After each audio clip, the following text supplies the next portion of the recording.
Happy good day mga katropa.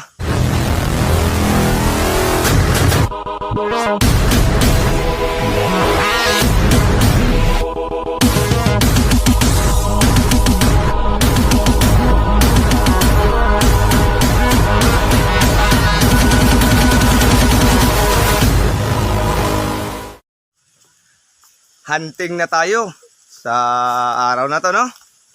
So pinilit kong maghunting kahit maulan kasi miss na miss ko na talaga maghunting mga katropa. So bago tayo maghunting mga katropa, so don't forget to subscribe so my channel and pakit na rin yung notification bell mga katropa para dumami tayo.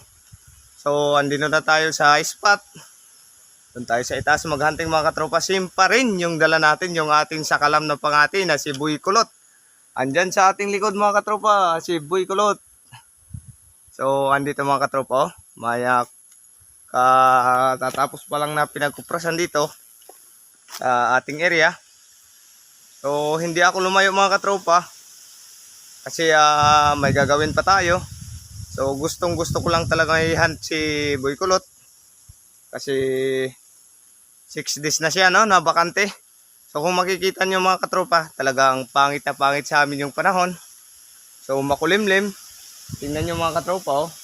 Umaambo na nga, pero maghahunting pa rin tayo ngayong araw na to para sa inyo mga katropa. Kasi miss na miss ko na maghunting mga katropa. So sa mga nagpapa-shoutout, ipipix ko na lang ulit sa screen mga katropa. So marami na tayong nagpapa-shoutout. Lalong-lalo na yung mga solid natin na mga katropa, na mga hunters, no? So shoutout sa inyong lahat. Tapos ipipis ko na lang sa screen mga katropa. So wag na natin patagalin mga katropa. So yung panahon, medyo pumapangit na naman. So tara, wag na natin patagalin. Let's go!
Ayan mga katropa, no? So, yung ating pulot, talagang namalpak. Oh, pinaglaruan lang itong alpas na to. Grabe. Ang daming atim. Veterano tong alpas na to mga katropa. Ang bilis lang lumapit. Tapos pinatagalan bago dumapo. Tapos yung ating pulot, medyo manipis. Hindi siya pumupulot ng maayos. Kasi nga, maulan dito sa amin mga katropa. Oh. Kita nyo mga katropa, makulimlim talaga kasi maulan. Sobrang ulan dito sa amin. Buti na lang mga katropa, nahuli natin to. Kasi magandang gawing pangati to. Grabe, pinahirapan yung ating pangati. Maninipis na kasi yung ating mga pulot. Oh, ito yung unang dinapuan na pulot. Buti na lang dumikit. Nakadapo dito sa aking isang pulot. Kaya dumikit yung isang paa.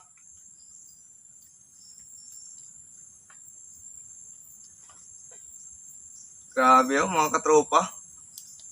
Sa sobrang basa ng paa. Hindi ka nalagyan ng pulot yung paa niya, katropa. So yun mga katropa. So naka-enkwentro tayo mga katropa ng napakatinding alpas, no? So yung ating pulot, umalpak mga katropa, no? Sa sobrang nipis. Makikita nyo mga katropa, oh. Talagang manipis yung ating pulot. Pero bago to mga katropa. Kaso nga lang talagang manipis na. Dinalawa ko kasi mga katropa yung stick, no? Dahil gusto kong makarami sana ng huli na limokon. So andito mga katropa sa bag natin yung nahuli natin, no? Grabe mga katropa, ang daming atim. Bago to dumapo sa ating pulot, no? So napakarami ding dapo sa ating pulot. So para lang tong stick natin to, para lang walang pulot. Kasi nga mga katropa, gawa yung talagang mga basa yung kahoy. Tsaka maulan talaga dito sa amin. Kaya yung mga paa ng alimokon mga katropa, basa. Kaya mahirap dumikit sa ating pulot, no? So pasilip natin mga katropa yung huli natin, no? So napakagandang alimokon mga katropa. Andito sa likod ko. Sa bag natin mga katropa. So sabit lang muna natin si Boy Kulot. So nahulog pa to si Boy Kulot, no? So puti na lang mga katropa, hindi nakawala yung alpas na nahuli natin. So sayang na sayang sana mga katropa, no? Kung hindi natin nahuli. So alagaan natin mga katropa yung ating huli ngayon. So pinabilib talaga ako ng alpas na to. Gusto ko sanang i-release, pero alagaan muna natin mga katropa. Kasi malaking alimokon to mga katropa to. Dito sa bag natin. Ito mga katropa. Ito magandang alimokon to. Dito mga katropa, oh. So yung paa niya mga katropa, linis na linis. Gawa nga ng hindi masyadong pumulot yung paa niya kasi basa. Ito mga katropa, oh. Mukhang lalaki ito mga katropa kasi malaki. So napakabitiranong alpas na to. Ito mga katropa, oh. Ayan. So napakagandang alimokon nito mga katropa. Ayan, oh. Kita nyo, laki, oh. Ang laking laki mga katropa. So ayan na mga katropa, palapit na yung ulan, no? So aalagaan muna natin ito mga katropa. Itong huli natin to. So i-update ko kayo kung anong kalagayan nito. Kung huhuni ba to agad. Kasi mga katropa, nung tinitingnan ko to, nang pabalik-balik sa ating pulot, so panay huni to sa sanga. Kaya nagustuhan ko tong alpas na to. Kaya alagaan ko muna. Alam nyo naman mga katropa, pag naghahunting tayo, kahit magandang alimokon yung kulay, lalong-lalo na sa ating last video, yung lasak, i-release lang natin. O ito mga katropa, ito pa lang yung alimokon na pinabilib ako na napakatindi. Tsaka pag lumayo siya kay Boy Kulot, talagang huhunihan niya ng ng maliit na huni. So bilib na bilib ako sa alimokon na to. Kaya dito lang tayo napabilib sa alimokon na to. So hanggang dito na lang tong ating video mga katropa. So abangan nyo na naman ulit yung ating next episode ng ating hunting adventure. Kasi nga mga katropa, mukhang uulan So mababasa tayo. Yung ating camera isa lang. So salamat at abangan nyo kami ulit sa aming next episode. So mabuhay tayong lahat mga katropa at God bless at salamat sa panonood sa inyong lahat mga solid na katropa. Thank you.